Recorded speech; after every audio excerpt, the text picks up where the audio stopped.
मेरी समझ के परे कि आज जब हम लोग 21वीं सदी में हैं, क्या ये बातें राजनीतिक चर्चा का विषय होनी चाहिए? ऐसी बातों से समाज में सिर्फ बंटवारा होगा, समाज को सिर्फ ये बातें बांटती हैं। छोड़ दीजिए ना लोगों की व्यक्तिगत आस्था पर, किसको किस धर्म का पालन करना है, किसको किस धर्म का पालन नहीं करना है, कौन आस्तिक है, आस्तिक होकर कौन किस में आस्था रख रहा है, कौन नास्तिक रहना चाहता है, ये तमाम इंडिविजुअल कंसर्न्स हैं, ये व्यक्तिगत विचार हैं। और जिसको जिस विचार के साथ सहमति है उसको पूरी स्वतंत्रता है हमारे देश में। और यही सर्वधर्म सद्भावना की भावना होनी चाहिए, जहाँ पे सारे धर्मों का एक बराबर सम्मान किया जाए। ऐसे में जब आप ऐसी बातें बोलते हैं तो कहीं ना कहीं समाज में असंतोष, समाज में बंटवारा करने का आप प्रयास करते हैं। लोगों की भावनाओं को, लोगों की आस्था के साथ आप खिलवाड़ करते हैं, जो कि कहीं से भी उचित नहीं है। भारत विभिन्नताओं का देश है, यहाँ पर वेशभूषा से लेकर बोलचाली से लेकर अलग अलग धर्म हैं, अलग अलग संप्रदाय हैं, अलग अलग कल्चर्स हैं, रीति रिवाज हैं, और हमारे देश ने हर किसी का सम्मान किया है। तो ऐसे में आप कौन होते हैं भैया इस बात को निर्धारित करने वाले कि कौन सा धर्म सही, कौन सा धर्म गलत? ये लोगों की आस्था पे छोड़ दीजिए ना। और इसमें कहीं ना कहीं जब राजनीतिक बयानबाजी आती है, ये समाज में और बड़े बंटवारे उत्पन्न करने का ये लोग कार्य करते हैं। किसी राजनेता को क्या ज़रूरत है किसी की भी आस्था से खिलवाड़ करने की? और उसके बाद ताज्जुब मुझे इस बात का भी होता है इसकी टाइमिंग को लेकर। ये बयान कब आया? ये बयान तब आया जब तीसरी बैठक विपक्ष की हुई, और विपक्ष की बैठकों में, पिछली 3 बैठकों में हम लोगों ने देखा है कि अलग अलग समय पर, क्योंकि इन्होंने कंस्ट्रक्टिव तो कुछ किया नहीं, जो विपक्ष अभी तक एक अपना लोगो तक डिज़ाइन नहीं कर पाया, तो नीति और नेता चुनना तो बहुत दूर की बात है भाई। पर ऐसे में हम लोगों ने देखा कि इन तीनों बैठक के बाद अलग अलग दल के लोग आए, उन्होंने अलग अलग जानकारियां दी। पिछली बार जब INDI का नाम आया तो वो किसी और ने बताया, अगली बैठक कहाँ पे होगी वो कोई और दल का नेता बता रहा है। इस बार भी सुप्रिया जी ने बताया कि भाई अगली बैठक संभवतः शायद दिल्ली में होगी। तो अलग अलग लोग इस बैठक से जब निकलते हैं तो अलग अलग बयानबाजी करते हैं, जो उस बैठक में जो चर्चा होती है। तो क्या ये चर्चा भी उसी बैठक में हुई? क्या मुंबई में जो बैठक हुई, क्या उसमें सनातन धर्म का विरोध करने को लेकर एक आम सहमति बनी?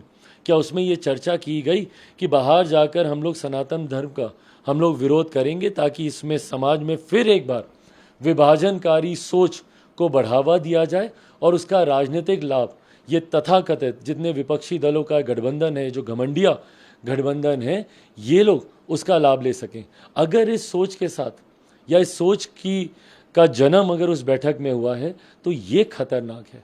अगर विपक्षी गठबंधन इस सोच को बढ़ावा दे रहा है, जहाँ पे एक तरफ आप तुष्टीकरण की राजनीति कीजिएगा और वहीं एक बड़े वर्ग की आस्था के साथ आप खिलवाड़ कीजिएगा, और अगर इसकी चर्चा अगर उस बैठक में हुई है, मुंबई में जो विपक्षी दलों की बैठक हुई है उसमें अगर ये चर्चा हुई और बाहर आकर ये बयानबाजी, क्योंकि ये इसकी टाइमिंग ये सवाल खड़े करती है। बैठक ख़त्म हुई, उसके 1 दिन के बाद इस तरीके से बयानबाजी आने लग गई, और उसके बाद रह रह के जिस तरीके से समर्थन मिल रहा है, चिदम्बरम साहब के यहाँ से इनको समर्थन मिल रहा है, अभी खड़गे जी जो मंत्री हैं वहाँ पे प्रियांक खड़गे, उनका जिस तरीके से इन बातों को बल मिल रहा है, तो ये तो कहीं ना कहीं लग रहा है कि भैया संभवतः उस बैठक में ही ये चर्चा हुई हो। ऐसे में मैं तो चाहूँगा कि तमाम राजनीतिक दल अपना स्टैंड इस पर क्लियर करें, बताए राष्ट्रीय जनता दल के तमाम नेता कि भाई उनका क्या स्टैंड है, क्या वो सहमत हैं? यही होना चाहिए। और एक बड़े वर्ग की आस्था के साथ आप लोग खिलवाड़ कीजिएगा ये सारी बातें बोलकर। बताएं मेरे मुख्यमंत्री, जनता दल यूनाइटेड बताएं, उनके राष्ट्रीय अध्यक्ष बताएं कि क्या इन बयान से सहमत हैं, और अगर सहमत नहीं है तो ऐसे बयान का समर्थन जो गाहे बगाहे अलग अलग दल, भाई कांग्रेस तो मुझे लगता है समर्थन करती है, उनके कई नेता ये दिखा चुके हैं, और ये दिखा चुके हैं कि भाई कैसे आप एक बड़े वर्ग का आप विरोध कर रहे हैं, उनकी आस्था का आप अपमान कर रहे हैं। तो ऐसे में बाकी दल भी अपना स्टैंड, जो विपक्षी गठबंधन के जितने दल हैं जो उस बैठक में मौजूद थे, बताएं कि क्या ये उस बैठक में ये डिसाइड किया गया था, और अगर किया गया था तो उसमें बाकी दलों की क्या राय है।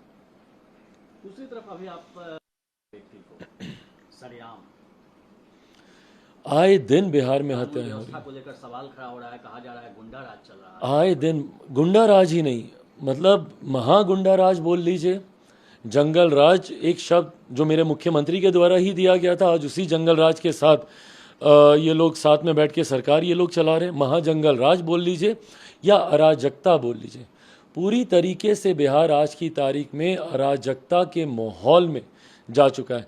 आए दिन बिहार में हत्याएं हो रही हैं। पिछले दिनों बिहार के अलग अलग जिलों में हम गए, समस्तीपुर हम गए, हाजीपुर हम गए, गोपालगंज हम गए, अलग अलग जिलों में जहाँ पे हत्याएं हो रही हैं। और उस पर अफसोस इस बात का है कि मेरे मुख्यमंत्री, जिनकी प्राथमिकता बिहार और बिहारी होने चाहिए, उनके पास फुर्सत ही नहीं है।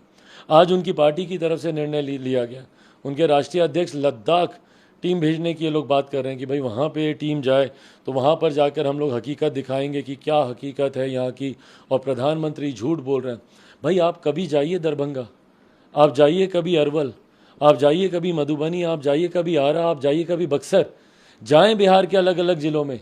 कटिहार जाकर एक बार देखिए, जब आप ही के प्रशासन के लोगों ने बिजली की मांग, अपने अधिकारों को लेकर जब लोग वहाँ पे प्रदर्शन कर रहे थे और बेकसूरों पे आपने गोली चला दी। बच्चियों का जो बलात्कार वहाँ पे हो रहा है, कभी एक बार भी इनके राष्ट्रीय अध्यक्ष ललन सिंह जी ने वहाँ पे जाना ज़रूरी समझा? लद्दाख जाने की फुर्सत है इनके पास, इनके मुख्यमंत्री के पास अपनी अर्जी लेकर हर दरवाजे पे जाने की फुर्सत है, इनके पास विभाजनकारी बयान देने की फुर्सत है। भाई ये बयान स्टालिन जी का जो आया, इसी तरीके का सनातन धर्म का विरोध तो इनके मंत्रिमंडल के मंत्री कर चुके हैं, उस पर ये लोग खामोश रहते हैं। कभी रामचरितमानस को गाली देंगे, कभी रामायण के बारे में अलग अलग बातें बोलेंगे। तो ये इनकी सोच दिखाता है। जहाँ एक तरफ अपराधियों को ये लोग संरक्षण देते हैं, और यही कारण है नालंदा में जो घटना घटी, ये उसी का ही परिणाम है, क्योंकि अपराधियों को संरक्षण ये सरकार देती है। और समाज में कैसे विभाजन निरंतरता में बना रहे और उसका लाभ इन दलों को, उस सोच के साथ ये लोग आगे बढ़ते हैं। एक तरफ हमारे प्रधानमंत्री 2047 में देश को एक विकसित देश बनाने की सोच रखते हैं। आए दिन वैज्ञानिकों के माध्यम से हो, जवानों के माध्यम से हो, बिहार के देश के युवाओं के माध्यम से हो, देश कैसे विकास की राह पर आगे बढ़े, कैसे हम लोग देश की 5वीं सबसे बड़ी अर्थव्यवस्था से 3री सबसे बड़ी अर्थव्यवस्था की ओर हम लोग जाएं। इन तमाम चीज़ों पर हमारी केंद्र सरकार और देश के प्रधानमंत्री चर्चा कर रहे हैं। और ये लोग किस पे चर्चा करते हैं कि सनातन धर्म को ख़त्म कर दिया जाए। रामचरितमानस पे ये लोग चर्चा करेंगे, अपराधियों को संरक्षण देने की बात करेंगे। तो ये विपक्षी दलों के गठबंधन को दिखाती है, इनकी अराजकता की सोच को दर्शाता है। नमस्कार, मैं हूं मानक गुप्ता। अगर आपको हमारा ये वीडियो पसंद आया हो तो इसे लाइक और शेयर जरूर करें, और हाँ, हमें सब्सक्राइब और फॉलो करना ना भूलें, ताकि आप देश और दुनिया की कोई खबर मिस ना करें। तो जुड़े रहिए हमारे साथ और देखते रहिए News 24।